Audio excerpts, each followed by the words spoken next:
Bienvenidos y bienvenidas a esta primera sesión del taller Herramientas para transparentar las contrataciones públicas, vigilancias desde sociedad civil. Ya estamos transmitiendo en vivo por Facebook. Les saludamos de nuevo a quienes nos acompañan aquí desde el Zoom. Se siguen sumando personas.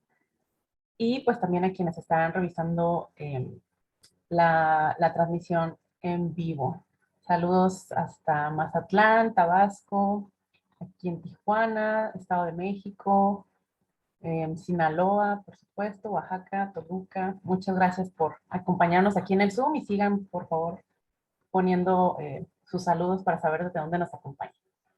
Sin más preámbulo, pues le cedo la palabra a Daniela Ramírez, directora operativa de Vigilancia Ciudadana, para que continúe con esta apertura.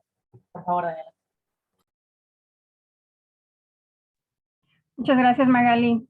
Buenas tardes a todas, a todos. Buenas casi noches a quienes nos acompañan de otras partes del país. El día de hoy estamos aquí con mucho gusto iniciando este taller. Esperamos que sea de su agrado, de su interés.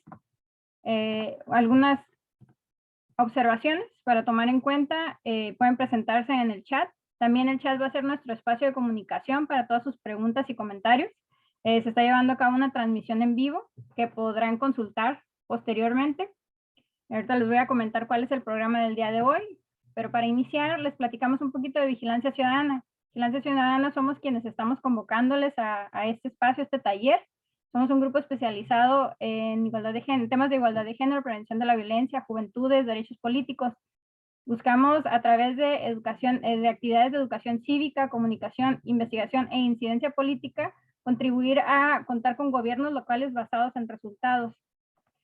Y pues el día de hoy estamos trabajando en el marco del proyecto denominado Promoviendo la Transparencia y Rendición de Cuentas en las Contrataciones Públicas en Baja California.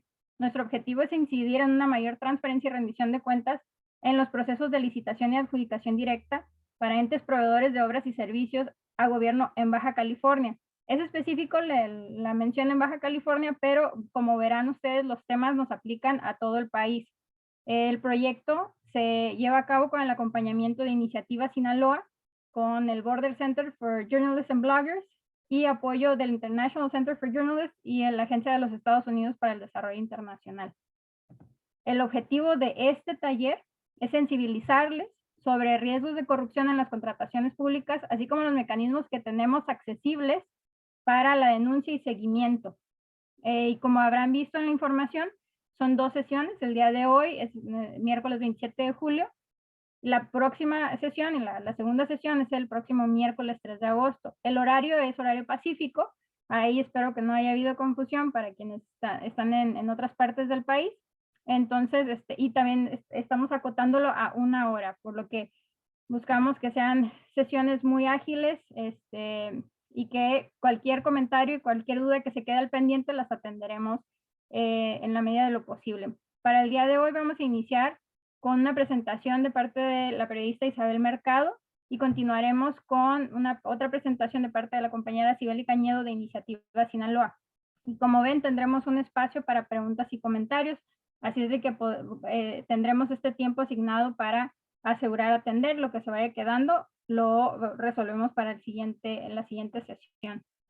Y pues sin más, les voy a presentar un poco de nuestra primer ponente. Ella es Isabel Mercado, es periodista con más de 30 años de experiencia, es originaria de Sinaloa y en Tijuana, donde actualmente radica, ha laborado por muchos años para el semanario Z. También trabajó en el equipo de Newsweek Baja California y en El Sol de Tijuana. Actualmente es becaria del Border Hub, realizando trabajos de investigación periodística, y fue precisamente a través de este espacio donde desarrolló uno de los reportajes que nosotros desde Vigilancia Ciudadana tomamos para llevar a cabo este proyecto. Entonces voy a cederle el uso de la voz. Bueno, podemos hacer una prueba acá de audio e imagen con Isabel para asegurar que ya esté lista. Buen día, Isabel. Hola, buenas tardes. ¿Me escuchan? Te escuchamos bien. Muy bien, entonces ahora sí, adelante. Ok, pues primero que nada, buenas tardes a todos y muchas gracias por la invitación que se me hace para participar en este foro. Es muy importante y loable la intención de este taller, Daniela, y sobre todo porque la búsqueda de situaciones de corrupción no debe ser únicamente encuadrada en un trabajo periodístico como el que realizamos, sino que también debe ser algo de interés ciudadano de los colectivos, el buscar esas acciones que no son nada transparentes, que no van encuadradas a la normatividad, que sean buscadas, denunciadas, detectadas y denunciadas, básicamente. Del reportaje del que hacemos referencia, que es Los Millonarios de la Pandemia, lo publicamos el año pasado a través del Border Hub. Es un reportaje que surgió a raíz de peticiones de transparencia. Fueron más de 30,000 documentos los que se tuvieron que adquirir, porque esta cantidad de documentos no es fácil que te las entreguen de manera gratis a través de la plataforma de transparencia. Se adquirieron y en estos más de 30,000 documentos estaban, pues había contratos, había facturas, había anexos de los contratos, todos revueltos que nos dimos a la tarea de organizar uno a uno para completar cada expediente. Ahí detectamos, fueron en total 558 contratos los que se analizaron. Lo que se solicitó vía transparencia, que es un ejercicio que puede realizar cualquier ciudadano, esto básicamente fue pedir los contratos adjudicados a través de ICESalud de Baja California durante el periodo de pandemia comprendido 2020. Y bueno, se solicitó en enero de 2021 y a lo que iba de 2021, básicamente. La idea era ver quiénes habían sido los proveedores favorecidos en una situación de contingencia como lo ha sido la pandemia por COVID-19.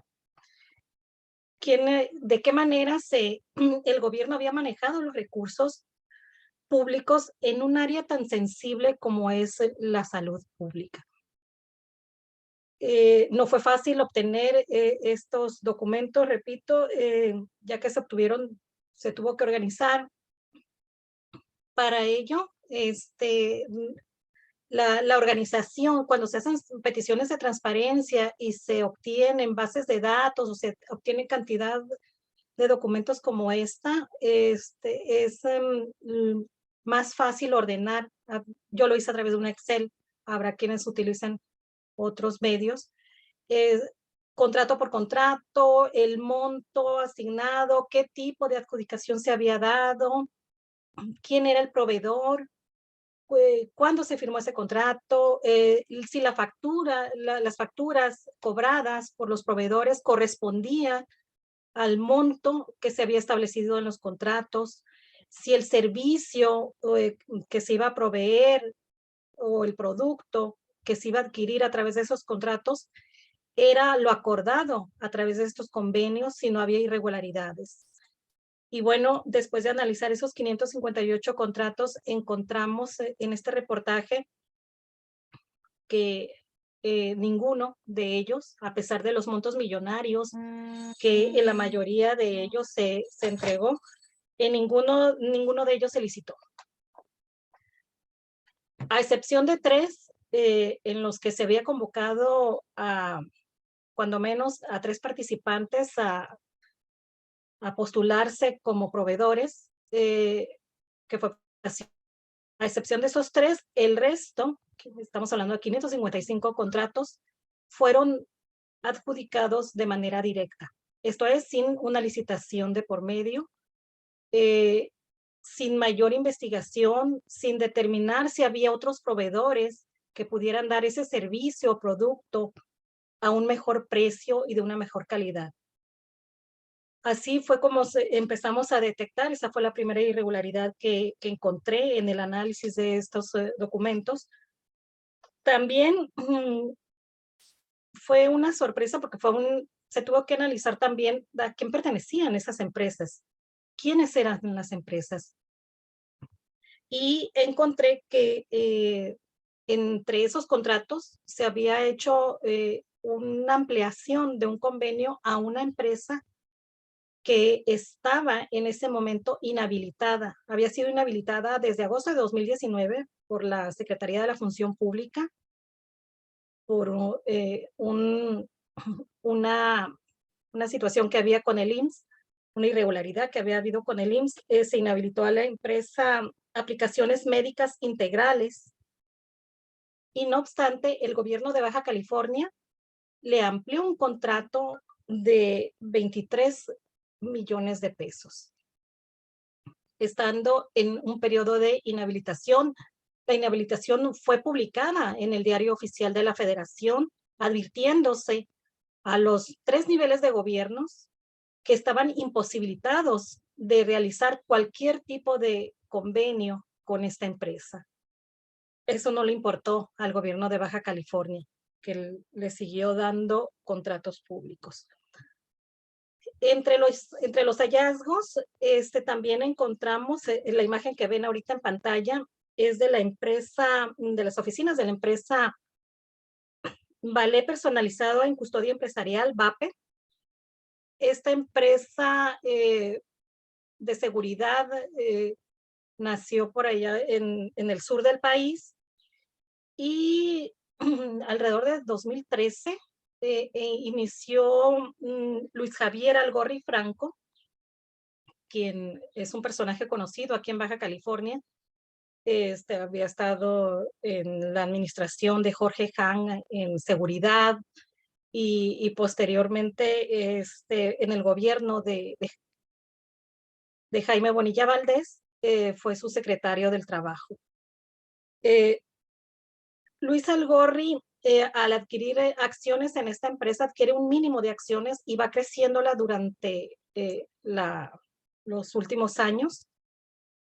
Y justo antes de entrar al gobierno, a la administración pública, en el gobierno de Jaime Bonilla, vende sus acciones, las cuales ya las había crecido a tal forma de ser casi el dueño total de todas las acciones de esta empresa.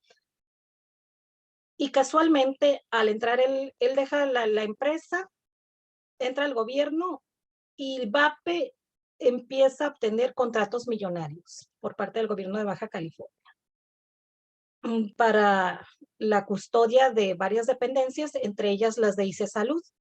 Y como este análisis correspondía a los contratos de ICE Salud, pues ahí encontré que la empresa había facturado 42 millones de pesos a ICE Salud durante 2020, cuando en los contratos que suscribió durante ese año para ICE Salud, pues el monto máximo estaba estipulado en 32.8 millones. Ahí hubo un excedente en cuanto a cobros de facturas.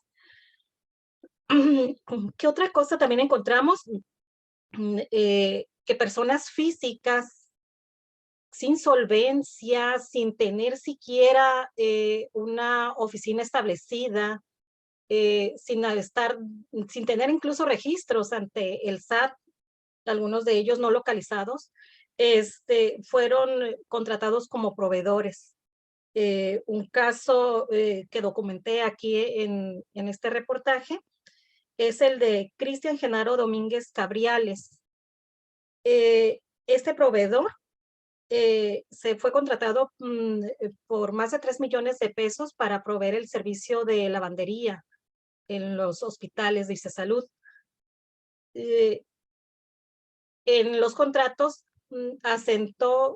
obtuvo 2 contratos durante ese periodo. En los 2 asentó diferentes domicilios. Al ir a buscar esos domicilios, se encontraron una casa abandonada, un predio abandonado, no existía el domicilio como tal. Y en el segundo, sí existía el domicilio, pero eso era una casa habitación que estaba deshabitada y con un letrero que estaba en renta. También se localizó a Virginia González Andrade, esta persona que también no tiene ninguna solvencia económica, de hecho, pues se presume que sea prestanombres. Ella asentó su domicilio en una colonia muy marginal de aquí de Tijuana. Está ubicado arriba de una tienda de abarrotes. Ese es el domicilio de Cabriales, ese que acaba de pasar. Que es una casa habitación en renta allá en Mexicali. Y aquí, en esta imagen que vemos ahí, en la parte superior, ahí son las oficinas de Virginia González Andrade. Este proveedor, esta mujer, obtuvo un contrato durante 2020 de más de 50 millones de pesos para proveer el servicio de limpieza en alguno de las unidades médicas de Salud. No tenía antecedentes como tal, no tiene los utensilios, no tiene las herramientas para proveer el servicio, no tiene el personal adecuado ni la solvencia económica. Y aún así obtuvo el contrato. Aquí en este caso, además de que se detectó que había una irregularidad por la insolvencia de este proveedor, se inició una investigación a través de la Secretaría de Honestidad y la Función Pública de Baja California. Una investigación que pues fue aparente, porque aparte de que no se hizo nada, no pasó nada, para colmo, en 2021 el gobierno de Baja California le volvió a asignar otro contrato, aun cuando supuestamente se encontraba bajo investigación de la Secretaría de Honestidad y la Función Pública. Y bueno, otro caso fue el de Grupo Comercial Integral ONR de México, que obtuvo contratos por 28 millones de pesos. Aquí se maneja en el contrato que esta empresa iba a prestar en comodato bombas de infusión, pero a cambio de que se le dieran contratos para la adquisición de consumibles para hospitales. Se les da un contrato menor que va subiendo de nivel. Fueron 4 contratos en total por una suma de 28 millones de pesos. Los equipos en comodato tenían que entregarse al mes prácticamente de que se prestaban, entonces fue como el pretexto, la condicionante de que te presto este material si me contratas por este otro, por estos, para que yo te provea este servicio. Casos hay muchos, estos son solo unos ejemplos, pero ¿cuál es la lectura que nos deja todo este análisis? Más que nada la falta de reglas, de la verificación de las reglas para la asignación de los contratos. No hay realmente por parte del gobierno una observación de lo que determina la ley, los reglamentos para asignar los contratos, desde que se deben licitar a través de determinado monto, de cuándo deben de ser por adjudicación directa, cuándo por licitación o por invitación. Hay omisión, hay complicidad con los proveedores y hay incumplimiento de la normatividad. Todo esto es algo sancionable que se tendría que estar investigando y se tendría que sancionar sin duda. Pero volviendo a la razón de este taller, también es responsabilidad nuestra como periodistas, como participantes de colectivos, como sociedad en general, de investigar. Y para eso son las herramientas que tenemos, como en este caso que básicamente basé en la mayor parte de la investigación en solicitudes de transparencia para obtener la información que es pública, que ahí la tenemos, que podemos hacer uso de ella y podemos exigir nuestros derechos como ciudadanos a través de obtener esta información y hacer este análisis, porque esto nos va a llevar a tener mejores gobiernos, sin duda. ¿Preguntas hasta aquí? No sé si me pasé el tiempo, ¿estamos en tiempo? Estamos muy bien de tiempo, Isabel. Y me voy a permitir compartirles una pequeña infografía que hicimos sobre justo estos hallazgos de tu reportaje. donde podemos así sintetizar lo que acabas de comentar y lo vamos a compartir también con las personas que están ahorita aquí en esta sala y que nos ven también en redes.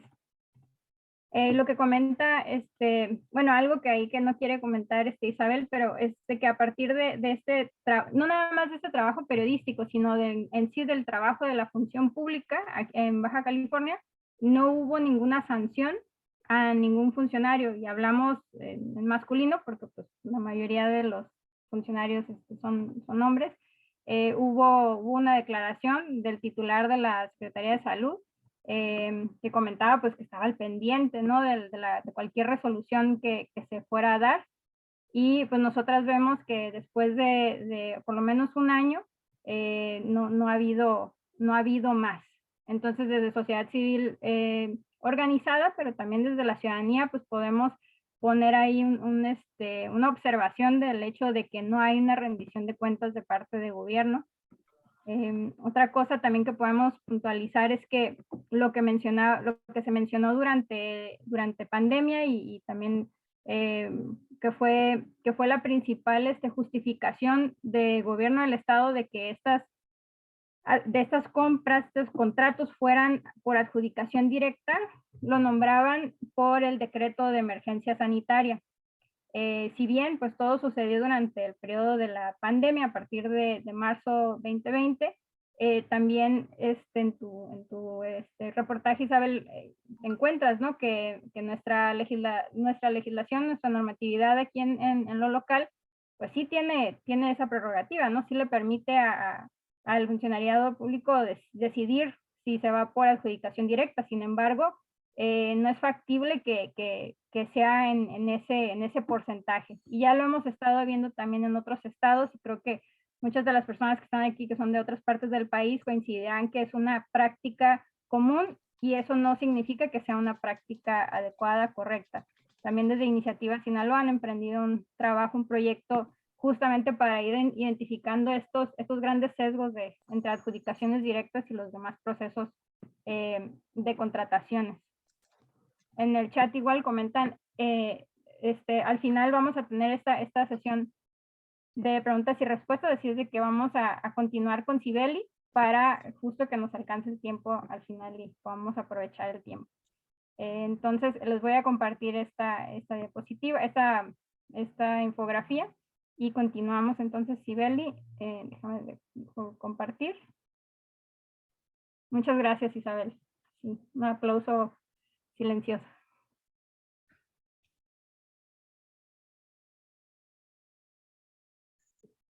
Hola, buenas tardes. Muchas gracias, Daniela. Gracias a todo el equipo de Vigilancia Ciudadana, y felicitarlos por organizar este evento, que me parece muy importante que pues que se sigan destacando los esfuerzos de la sociedad civil por combatir y controlar la corrupción. Entonces, bueno, pues soy coordinadora de Iniciativa Sinaloa, y yo les voy a hablar del riesgo de contrataciones públicas, del riesgo de corrupción en contrataciones públicas. Y bueno, lo voy a enfocar a cuál ha sido nuestra experiencia como Iniciativa Sinaloa desde el periodismo de incidencia. Bueno, voy a ver si puedo compartir. A ver. ¿Me dicen si ya tienen a la vista la presentación? Como que se está cargando, todavía no aparece. Ok. Ahí está. Sí, muy bien.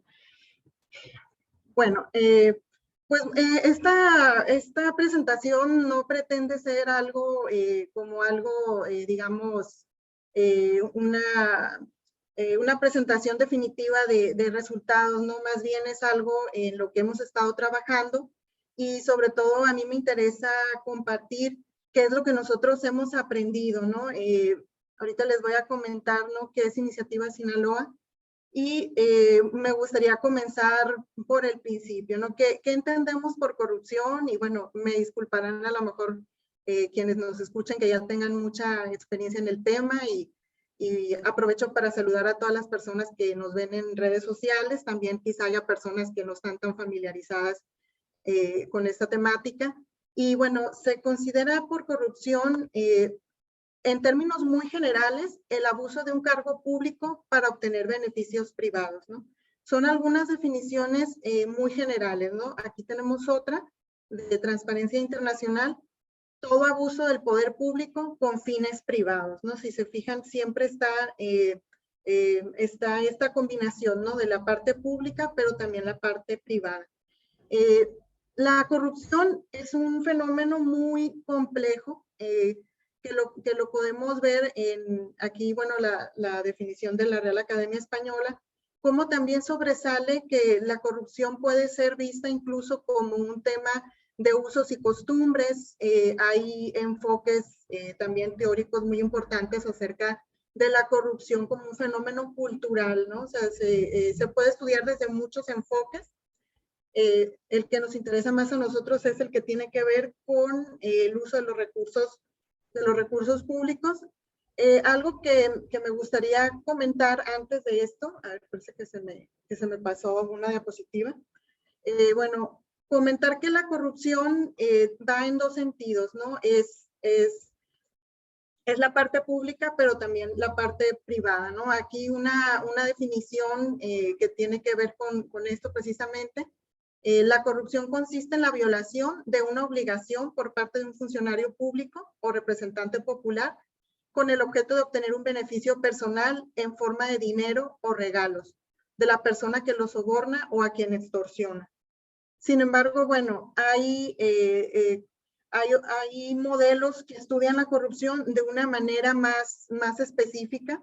Incluso ha habido enfoques teóricos, por ejemplo, en los años 60, donde se decía que la corrupción hasta cierto punto, mientras fuera algo controlado, podía ser benéfica para el desarrollo, ¿no? de los países, porque supuestamente estimulaba el progreso, el crecimiento económico. Sin embargo, este tipo de enfoques han sido ya pues bastante refutados y pues ya no son aceptables. Comentarles también que pues el marco jurídico que nos rige actualmente en el tema de contrataciones públicas, obviamente el de la corrupción es más amplio. También ve la corrupción en estos dos sentidos, ¿no? También considera, la Ley General de Responsabilidades Administrativas considera las faltas administrativas, tanto de funcionarios como de particulares, ¿no? Y para el estudio de la corrupción o para la detección de la corrupción en este tema que nos atañe, pues muy importante estos ordenamientos legales. Son de los que más se utilizan, aunque no son los únicos. La Ley de Obras Públicas y servicios relacionados con las mismas, tanto en la parte federal como en su respectivo equivalente local, ¿no? Y las leyes de adquisiciones y arrendamientos también, ¿no? Bueno, comentarles también que el tema de las contrataciones públicas, si bien yo les comentaba al principio, ¿no? La corrupción es un tema muy amplio, muy complejo y tiene demasiadas aristas, ¿no? Puede ser visto como un monstruo de 1000 cabezas. Sin embargo, bueno, ahorita nos vamos a enfocar en el tema de contratos públicos y esto pues es por una razón, ¿no? Es precisamente porque los contratos públicos es un área muy vulnerable para la corrupción. Además de que las contrataciones públicas pues tienen una función sumamente importante para cualquier sociedad, porque son los mecanismos donde los funcionarios públicos deberían garantizarnos bienes y servicios de máxima calidad a precios razonables. Para ello se debe garantizar una competencia sana entre las distintas empresas y proveedores. Digamos que estas son las principales premisas de diversos organismos especializados en el tema.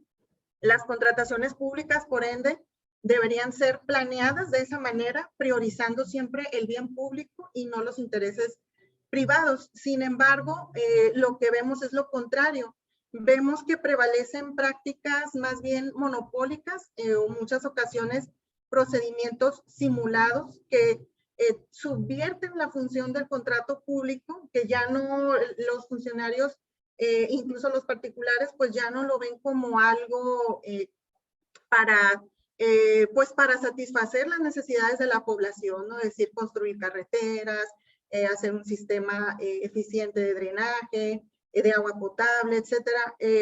Entonces, ellos subvierten esta función tan importante y la convierten en un modo de enriquecimiento, ¿no? En una forma de capturar los recursos públicos, ¿no? Es por eso que hemos definido, y también nos agrada mucho la invitación que nos hacen al proponernos este tema, que el tema de contratos públicos es muy importante en el tema de la corrupción. Es una manifestación, digamos, ¿no? De la corrupción, una expresión de ella. Si bien lo que quería dejarles claro al principio, ¿no? Que la corrupción en sí es muy amplia, pero ¿por qué los contratos públicos son importantes?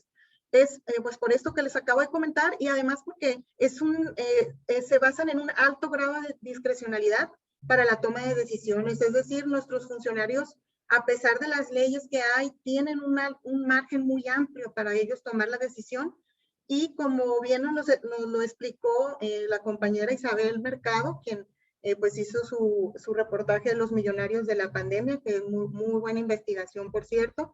Ella nos estaba explicando, ¿no? Cómo todos los criterios que podrían ser lógicos para establecer los contratos públicos, como es la eficiencia, cómo es garantizar que fueran los mejores proveedores, los mejores precios, pues no se tomaron en cuenta y pues se utiliza como pretexto el tema de la pandemia, ¿no? Ahorita vamos a ver algunos escenarios de riesgo que hemos encontrado nosotros, en general viendo las investigaciones periodísticas, en especial las del Border Hub, ¿no? Me gustaría, antes de continuar, pues recordar quiénes somos en Iniciativa Sinaloa. Somos una organización civil sin fines de lucro, fundada el 8 de junio de 2010 en la ciudad de Culiacán, y surge con la intención de hacer investigación sistemática y profesional para incidir en políticas públicas. Los temas en los que nos hemos especializado es en transparencia, rendición de cuentas y combate a la corrupción. También Iniciativa Sinaloa forma parte del Border Hub de periodismo, que ustedes saben, pues es un esfuerzo que se ha dedicado los últimos años a promover el periodismo de investigación en la frontera norte, en todos los estados fronterizos, y ha logrado muy importantes investigaciones revelando casos de corrupción. Y el papel de Iniciativa Sinaloa ha sido el de generar incidencia, ¿no? Hacemos acciones de incidencia por la vía jurídica, la vía legislativa o la vía de gestión o vinculación. Ahorita les voy a hablar un poco más de la vía jurídica. Hasta el momento hemos presentado 21 denuncias administrativas por hechos posiblemente relacionados a corrupción. 6 de estas denuncias han sido por hechos ocurridos en el estado de Sonora, 5 en Baja California y, permítanme, aquí se me tapan los números, 3 en Chihuahua, 2 en Nuevo León, 2 en Coahuila, y hay otras 3 que abarcan varios estados al mismo tiempo, ¿no? Entonces, bueno, de estas 21 denuncias, cabe mencionar que la gran mayoría se encuentran en etapa de investigación y pues se ha enfrentado también un poco lo que es la lentitud del sistema judicial para poder obtener resoluciones favorables, ¿no? En estos casos. Bueno, aquí comentarles también qué es el periodismo de incidencia. Bueno, voy a regresarme un poquito para recordar qué es el periodismo de incidencia, por si algunos no habían escuchado el término. Y bueno, se puede definir como un género de periodismo que adopta intencional y transparentemente un punto de vista no objetivo, generalmente con un propósito que es el de lograr un cambio social o político, debido a que se pretende sea fáctico, se distingue de la propaganda y no se compara con, digamos, con lo que comúnmente se llama falta de objetividad o notas tendenciosas, porque está adoptando una postura transparente a favor del cambio social, ¿no? Y trabaja desde el principio, se planea estas investigaciones con el objetivo de lograr un cambio y se va orientando la investigación es algo que también se puede llamar como periodismo de soluciones, ¿no? Es un poco también algo que ha surgido, pues, a raíz de los contextos tan complicados que hemos tenido en nuestro país, sobre todo por los altos niveles de violencia y corrupción que enfrentamos, ¿no? A ver, tengo... bueno, perdón, ahí se me trabó un poco la diapositiva. Bueno, comentarles rápidamente en Baja California, nada más recordarles cuáles son las 5 denuncias que tenemos aquí, que se han presentado en este estado. Uno es por el reportaje de las aguas negras de Kiko Vega. Recordarles que, bueno, estas denuncias son en base a los hechos revelados en los reportajes del Border Hub, ¿no? Entonces, este es uno de ellos. Igual esta diapositiva también se la puedo compartir a Daniela por si alguien quiere más información sobre estas denuncias que actualmente pues todas se encuentran en etapa de investigación. La segunda, este caso es muy representativo, que es el que tiene que ver con los contratos a la empresa Seguritech del C5I, que generaron mucha controversia y también mucha resistencia. Por este caso también se ha interpuesto una denuncia administrativa en contra de quien resulte responsable. Y aquí se advierten los posibles delitos de desvío de recursos públicos y actuación en contra de la legislación vigente, ¿no? En general. Otro de los reportajes que se tomaron como base para interponer una denuncia fue los falsos contratistas de Kiko Vega, donde aquí se detectaron al menos 51 empresas falsas que simulaban operaciones, ¿no? Según los registros del SAT. Y bueno, esta también fue una investigación que generó una denuncia administrativa. Esta investigación también me parece que es de Isabel Mercado, funcionario de Baja California, obtiene contratos millonarios al margen de la ley. Ese es el título de los reportajes. Y la última denuncia que se ha interpuesto es la de, precisamente la de los millonarios de la pandemia, que también por ya hay una denuncia en contra de quien resulte responsable. Y bueno, comentarles que esta es una vía, ¿no?, de la incidencia a través de las denuncias. Pero aparte de esto, bueno, esto quería comentarles como para que tuvieran el contexto de lo que hacemos en Iniciativa Sinaloa. Pero aparte de esto, quería comentarles pues qué hemos aprendido nosotros, cómo hemos observado después de analizar tantos reportajes.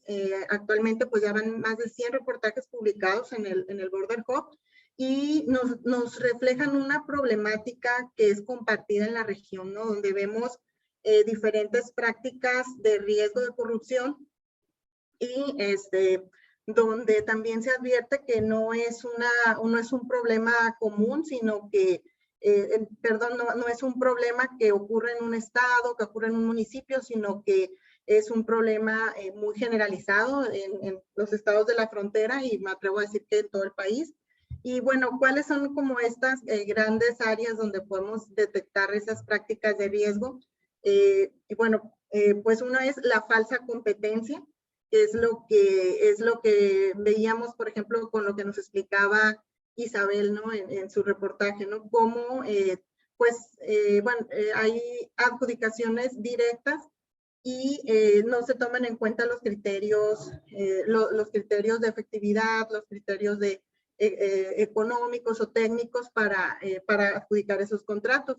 Pero además de esto, bueno, la falsa competencia tiene que ver con una simulación, ¿no? Donde muchas veces vemos que es una misma empresa que tiene alto índice de éxito, ¿no? Que gana muchos contratos y que muchas veces compite contra las mismas empresas. Entonces, ahí se detectan como ciertos rasgos que pueden ser factores o riesgos de corrupción. Obviamente la falta de transparencia, la opacidad, ¿no? Es cuando pues simplemente se niega la información o no, o por ejemplo, cuando los portales de Compranet o los portales de precisamente la Plataforma Nacional de Transparencia a veces no funcionan adecuadamente, o los gobiernos locales, los gobiernos estatales no suben su información, no cumplen sus obligaciones de transparencia, pues siempre pues es un indicador, ¿no? De que si bien no es, no necesariamente es lo mismo, pero sí es un indicador de que puede estar ocurriendo algún hecho de corrupción.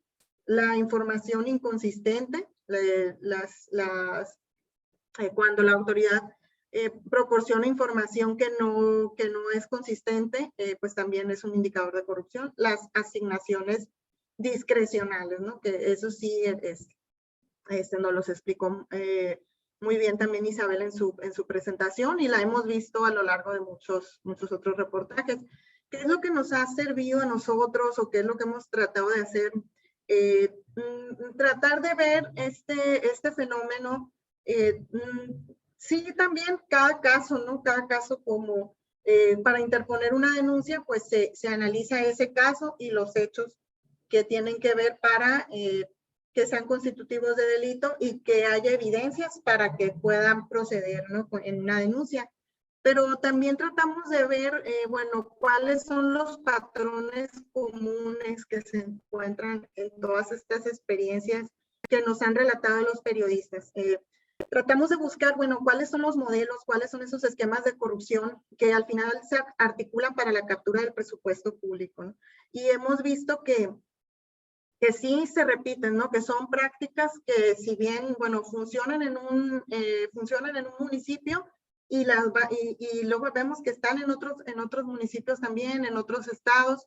La formación de redes también, vemos que la corrupción en muchos casos son operaciones muy bien orquestadas, planeadas, donde participan actores diferentes actores, tanto públicos como privados, y funcionarios de distintas dependencias, ¿no? Entonces, es muy útil cuando analizamos estos casos de corrupción, el tratar de ver cuál es la formación de esas redes, ¿no? O sea, que también lo vemos también a veces como los periodistas tratan de armar este rompecabezas, ¿no? Y siempre inmediatamente pues buscan de las empresas, bueno, quiénes son esos empresarios, con quién están relacionados, qué otras empresas tienen. Entonces, a veces esa es la parte un poco más complicada, pero la formación el estudio de redes también nos ayuda un poco a entender cómo está funcionando estos esquemas de producción. ¿Qué otros patrones comunes encontramos? Pues las adjudicaciones directas en muy altos niveles, a pesar de que la ley establece que debería ser un mecanismo es un mecanismo de excepción, ¿no? Supuestamente, pero vemos que ya es el mecanismo normal, ¿no? Ya lo utilizan mucho más que una licitación pública, incluso más que la invitación.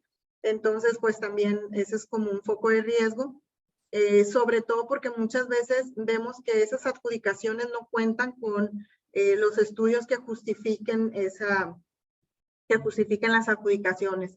¿Qué es lo que también se puede observar? La simulación, lo que veíamos anteriormente, la falsa competencia, donde son a veces empresas, que una misma empresa tiene otras empresas y simulan competir entre ellos. Hay diferentes esquemas, ¿no? Pero digamos que, digamos que en términos generales, pues este es un patrón que hemos encontrado. Un patrón también muy importante, que es el contexto de emergencia, que también siempre amerita especial vigilancia, porque de alguna manera los gobiernos justifican las contrataciones totalmente discrecionales. Aquí está el ejemplo del reportaje del C5I, que eso me parece aparte que muy buen reportaje, un buen caso de estudio, ¿no? Donde se presentan todas estas prácticas y donde se ve claramente cómo pues la parte del incremento de la violencia sirvió a los gobiernos para justificar esos montos excesivos, ¿no? Porque aquí ya estábamos hablando de contratos ya de miles de millones de pesos y en diferentes estados. O sea, era una operación de mayores dimensiones y lo justificaban en el tema de la violencia, ¿no? Pero si ya se estudiaba con más detenimiento, pues se veía que no. En este caso el C5, pues violaban muchas leyes, ¿no? Entonces les recomiendo leer este reportaje. Otra práctica que también hemos encontrado es los tipos de contratos leoninos, con riesgo después de que no es el negocio, el contrato en sí, sino después demandar a la autoridad, ¿no? De que si hay alguna controversia o si el ayuntamiento, el gobierno estatal interrumpe el contrato o rescinde el contrato por alguna causa de incumplimiento, la empresa denuncia y obtiene mayores beneficios de esa manera o pide indemnizaciones económicas que muchas veces sí representan un daño muy fuerte a las arcas públicas. Entonces, bueno, yo era lo que quería compartirles, igual, ¿no? Violaciones a la ley de adquisiciones también, cuáles son las que más encontramos, contrataciones con sobrecostos, falta de precios unitarios, falta de estudios de mercado para justificar adjudicaciones, contrataciones discrecionales, opacidad, son como las prácticas mucho más comunes. Y es como por decir cuáles son los patrones que nosotros hemos visto en los estados de la frontera norte y a raíz de la experiencia de analizar todos estos reportajes y tratar de hacer la incidencia. ¿Qué es a lo que debemos apuntar desde mi punto de vista? Algunas reflexiones que me vienen a la mente, ¿no? De que por lo que les he platicado, ¿no? Yo creo que la vigilancia ciudadana debe ser permanente y sistemática, ¿no? Porque los actos de corrupción en los contratos públicos, pues desgraciadamente no podemos conocerlos hasta que ya ocurren, o sea, no puedes denunciar algo que no ha ocurrido. Entonces, la vigilancia ciudadana sobre cómo están contratando los gobiernos debería ser permanente y son muy útiles pues todos los organismos que son observatorios ciudadanos, los monitores ciudadanos. Desafortunadamente, bueno, sabemos que la transparencia debería ser una función del Estado. Sin embargo, en el caso de nuestro país, tenemos un Estado que es bastante omiso y también que viola sistemáticamente la ley. Entonces, nuestro contexto nos obliga a ser ciudadanos mucho más activos y vigilantes, ¿no? Entonces, siento que esa es una parte que siempre debe continuar. La otra reflexión es, o hallazgo, no sé, reflexión final, de que pues el cambio va a venir también de la sociedad civil, ¿no? O sea, el cambio va a venir del empuje que tengamos nosotros para exigir los cambios y pues es muy difícilmente va a venir de dentro de ese sistema, ¿no? Donde existen estos actores o funcionarios que de alguna manera pues se están enriqueciendo o siguen obteniendo beneficios de ese sistema de corrupción, ¿no? Entonces ahí muy importante estimular la participación ciudadana. Ahora, bueno, pues otros esfuerzos también van muy enfocados a la parte preventiva. Nosotros en Iniciativa Sinaloa pues le apostamos a la denuncia, ¿no? También a la sanción de los actos de corrupción, porque pues precisamente también la impunidad pues es un estímulo, ¿no? O sea, de que si vemos que de tantos actos de corrupción vemos que no pasa nada o los funcionarios ven que no pasa nada, pues hay estímulo para seguirlo haciendo, ¿no?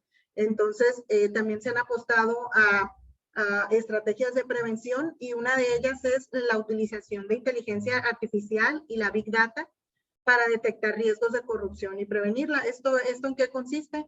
Pues lo han empezado a hacer ya varias organizaciones, ¿no? En analizar los datos, detectar ciertos indicadores de riesgo, como puede ser, por ejemplo, número de empresas que obtienen contratos con un alto índice de éxito, con poca competencia, el tipo de, por ejemplo, medir el tiempo de cuál es la fecha de la licitación con la fecha de la asignación. Hay ciertos indicadores como, por ejemplo, el porcentaje de adjudicaciones directas que pueden marcar un índice de riesgo o un foco de riesgo que puede ayudar a detectar, ¿no? Si bien el índice de riesgo no te dice exactamente dónde hay corrupción, pero puede ayudar a detectar. De hecho, pues bueno, nosotros en Iniciativa Sinaloa estamos por comenzar un estudio con este enfoque para analizar la información que se ha generado en los contratos públicos en tiempos de pandemia, para también diseñar estrategias de prevención, ¿no? Estamos preparando un documento sobre ello que pues próximamente les les informaremos. Y en general, pues tratar también de tener como una visión integral del combate a la corrupción, que es importante todas las áreas, ¿no? del combate a la corrupción, la prevención, la detección, investigar, sancionar, ¿no? No descuidar ninguna de ellas. Y pues yo creo que ahora sí que los ciudadanos tenemos un reto muy, muy grande, pero creo que en la medida en que más ciudadanos participen y sobre todo más ciudadanos tengan información y tengan las herramientas para participar y para conocer qué es la corrupción, cómo combatirla, pues en esa medida empezaremos a lograr esos cambios, ¿no? que tanto queremos, y quizás no van a ser algo en lo inmediato, pero pues yo creo que debemos apostarle a ello. Y bueno, no, por mi parte sería todo, y quedo atenta a las preguntas o comentarios, ¿no? También retroalimentación o otras experiencias que nos quieran comentar. Gracias. Muchísimas gracias, Sibeli. En sí es un temazo, o sea, es un tema muy complejo. Definitivamente la corrupción tiene muchas aristas, no se resuelve con una sola técnica o estrategia. Nuestro papel como ciudadanas y ciudadanos, pues es en la medida de nuestras capacidades, pero desde sociedad civil organizada, pues tenemos la posibilidad de capacitarnos, de fortalecernos y ser un contrapeso pues a lo que estamos viendo que está fallando, sobre todo cuando llevamos a cabo ejercicios que sistematizan las problemáticas. Entonces, ahora sí nos vamos a dar 10 minutos para hacer una serie de preguntas y respuestas. Les agradecemos mucho lo que han estado colocando en el chat. Igual, si se les ocurre algo más, lo pueden ir colocando, y les cedo la voz a mi compañero Yair Hernández, quien va a hacer la dinámica. Yair, te ves transparente en un mundo televisado.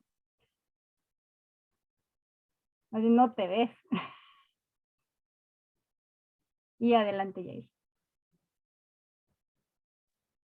Tu micro, Yair.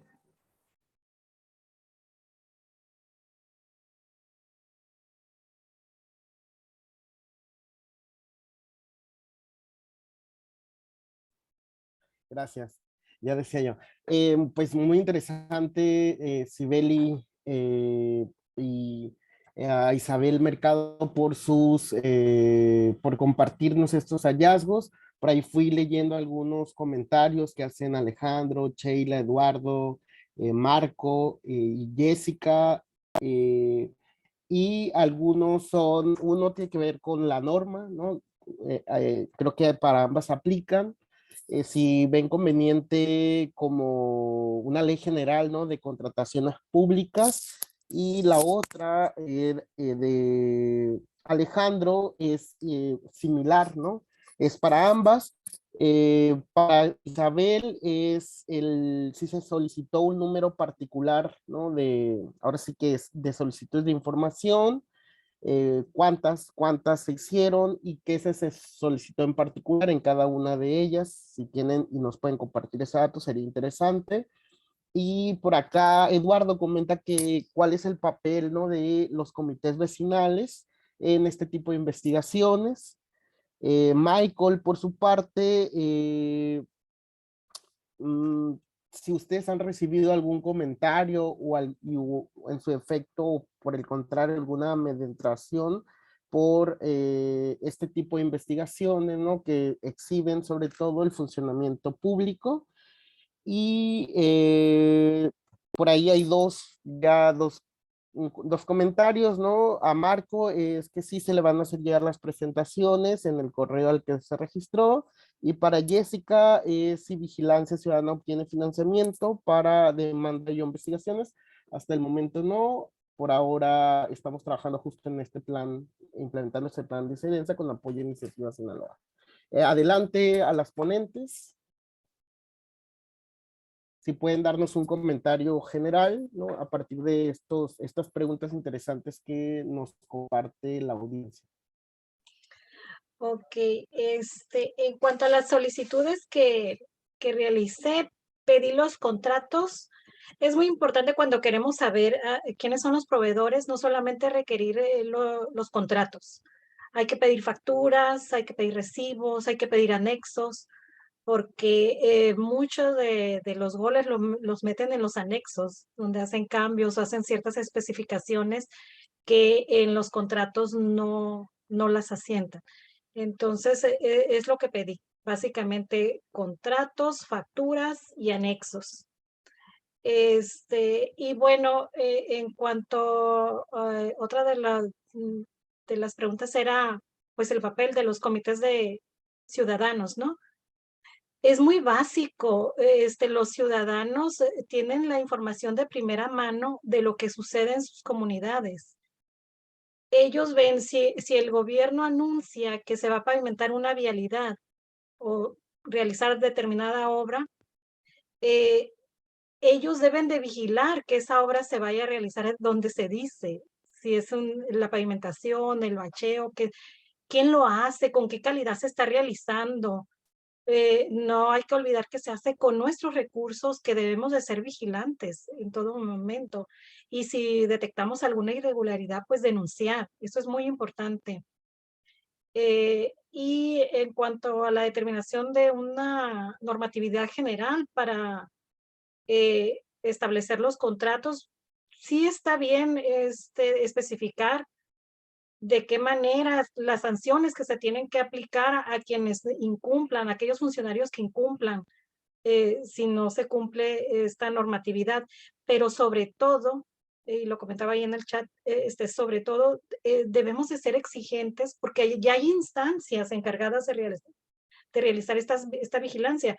Mencionaba en el caso de la Secretaría de Honestidad y la Función Pública, ay, perdón, ellos estaban haciendo una investigación ya de una empresa que determinaron, de una proveedora que determinaron que no tenía la solvencia económica para realizar ese servicio de proveeduría para la cual fue contratada por más de 50 millones de pesos y no se hizo nada y se le volvió a contratar.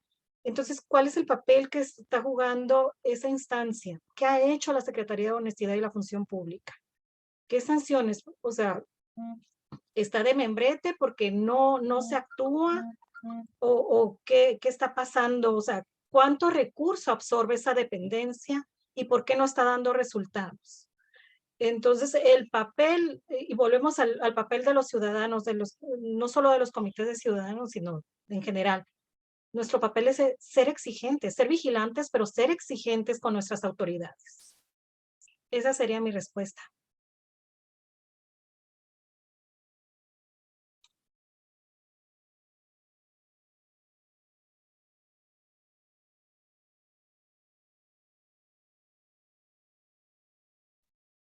Adelante, Sibeli, por favor.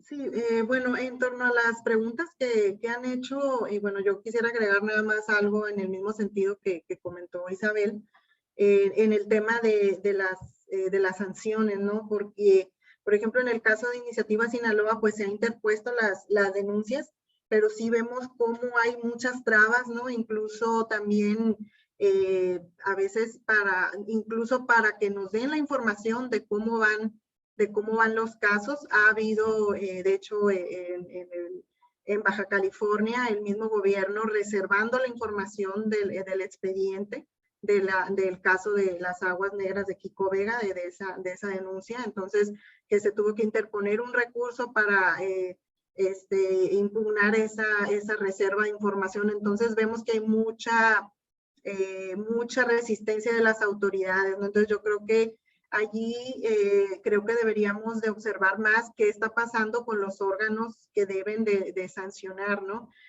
Por ejemplo, lo que son las contralorías o los órganos internos de control, que también hemos visto que en muchos casos es ahí donde se atoran las denuncias. Y pues también revisar, ¿no? Qué mecanismos contempla la ley para medir el resultado de ellos, ¿no? Medir su eficiencia, porque si llega el momento en que tienen tantos años operando y no ejercen sanciones, no están actuando, pues sí es un problema en el sistema anticorrupción, ¿no? Entonces, ya nada más sería por mi parte ese comentario. Muy bien, al compañero Yair se le fue la luz, que en Mexicali están teniendo un problema ahí con temas de la luz.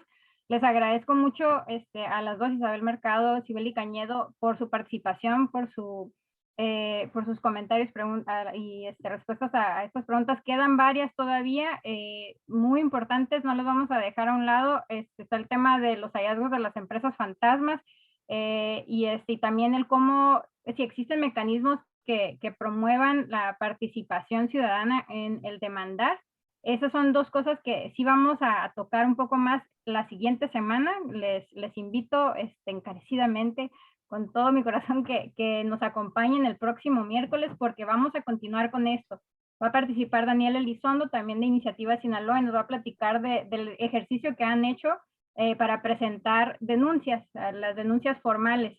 Y también nos van a acompañar de Impunidad Cero, compañeras de Puebla, que traen también un proyecto de justamente cómo promover las denuncias ciudadanas para que podamos promover, para que exista una cultura de demanda y de denuncia.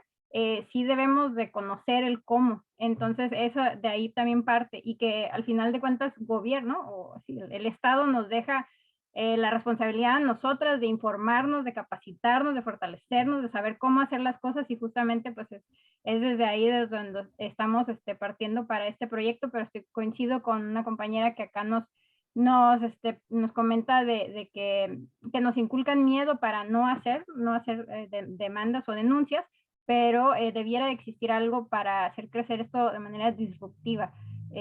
Y bueno, nomás les comparto una última vez mi presentación, que discúlpeme que no presenté a Sibeli, y lo hago en este momento. Sibeli Cañedo Cázares es investigadora y periodista, es doctora en Ciencias Sociales de la Universidad Autónoma de Sinaloa.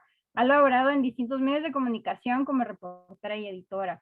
Es cofundadora del colectivo de periodistas por la paz y la libertad de expresión, y actualmente es coordinadora de proyectos e iniciativas Sinaloa. Les agradecemos mucho a ambas el haber participado. Les haremos llegar a sus correos estos reconocimientos, tanto a Isabel como a Sibeli, por participar como ponentes en este taller. Les agradecemos mucho. Nos vemos el próximo miércoles 3 de 5 a 6. Y les dejamos también nuestras redes para que estén en contacto, conozcan también más de nuestras actividades, pero sobre todo si gustan dar seguimiento a lo que estuvieron comentando. No quiero irme de aquí sin aquí leer un poco de lo que nos comentaba también un compañero acerca de la situación específica en Tijuana, que está identificando, que vio muy acorde a lo que nos estuvo presentando Sibeli sobre las malas prácticas, sobre las cuestiones ahí que hay que poner, echarle el ojo. Entonces también estaremos en comunicación, en contacto, para poder dar seguimiento. Esto queda grabado en Facebook por si nos gustan volver a escuchar, y estaremos en contacto por correo electrónico. Si gustan, bueno, vamos a concluir la transmisión en vivo, y a quienes estamos acá en Zoom, si gustan prender cámaras, quienes puedan, para tomar una foto de recuerdo, y pues así nos despedimos hasta la próxima semana.